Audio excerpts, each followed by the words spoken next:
Hey guys, before we jump into the video, I just thought I'd let you know that I'm currently doing a giveaway on the channel. So if you're interested in winning the first two volumes of a new manga series called The Legend of Hyrule, just look in the description box or wait until the end of this video where it will be in the end cards for the video with the full details on how to enter the competition.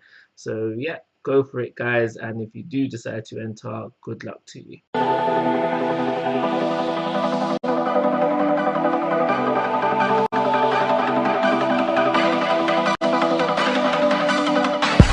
Hey guys, how you doing? This is Manga section. I'm here today doing the review for Dragon Ball Super episodes 109 and 110.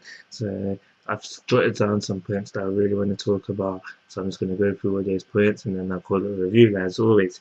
So first thing I'm going to talk about, we start off the episode with Bree vs Goku.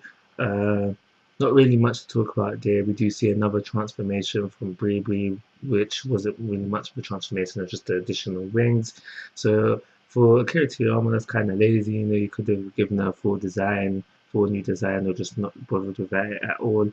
But their fight kicks off the episode, and what's surprising was that they're keeping her in the tournament. Goku kicks her, just to finish her off for that additional of the fight.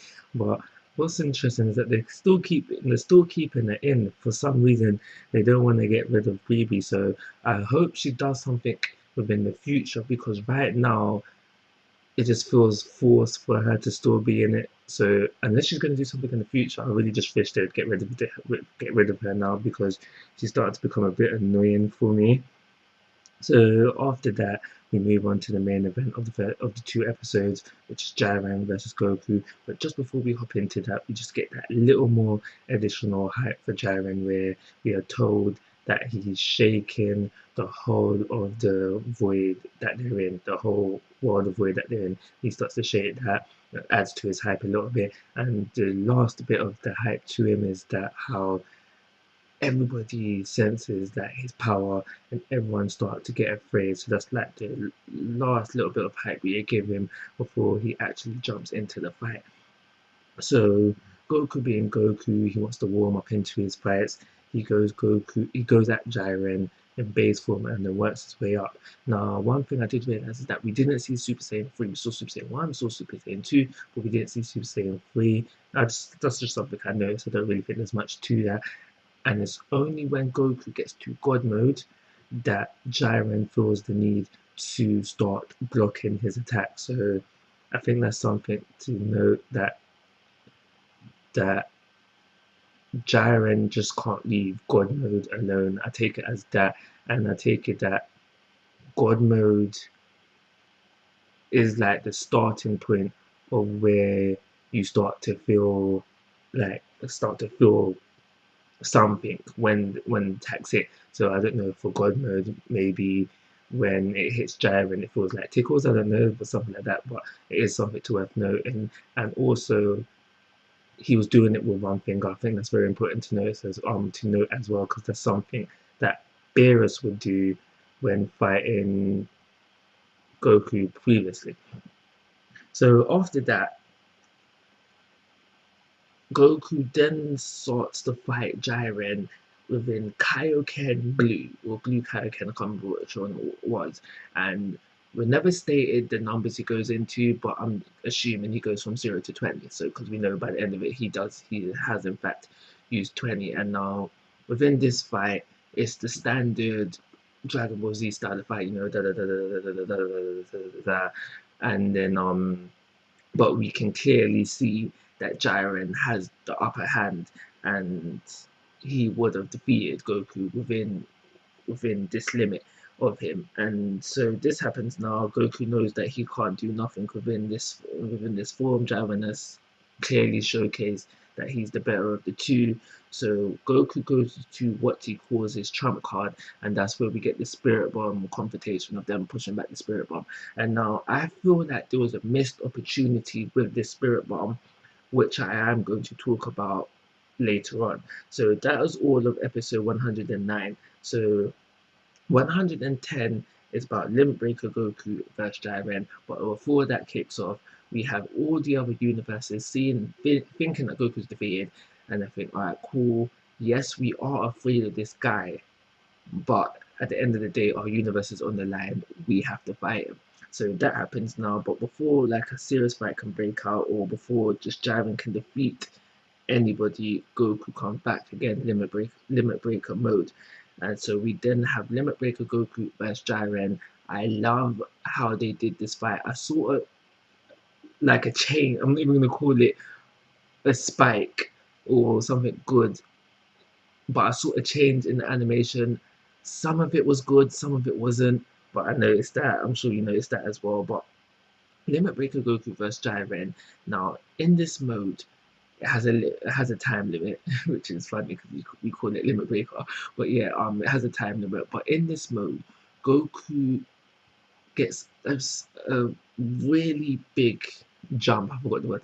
I forgot the word I was looking for, but a really big jump in in the power boost, because he can now match Jiren blow for blow. Like we see it.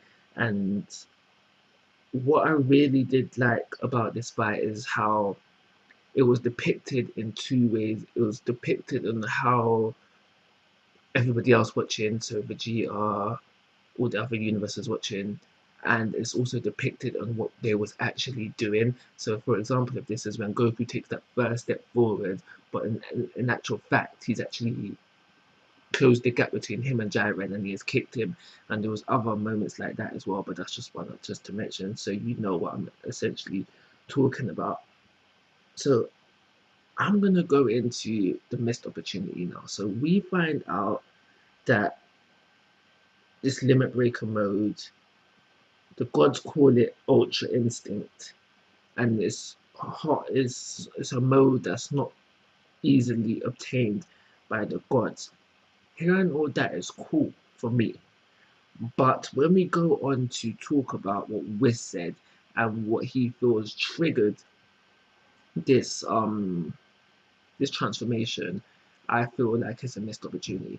He says the trigger for this transformation was the spirit bomb, and this is where the missed opportunity comes for me. So when we go back to look at this spirit bomb that Goku does now in the previous episode, it was made up of the energy of the Universe 7 participants minus Vegeta. He said he wasn't participating, which I did find funny. But when we look at that,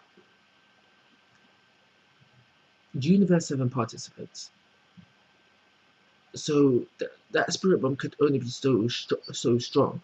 And what my point is that not even they didn't even give all the energy. No one is out of breath after giving energy for the spirit bomb. So how strong is this spirit bomb really?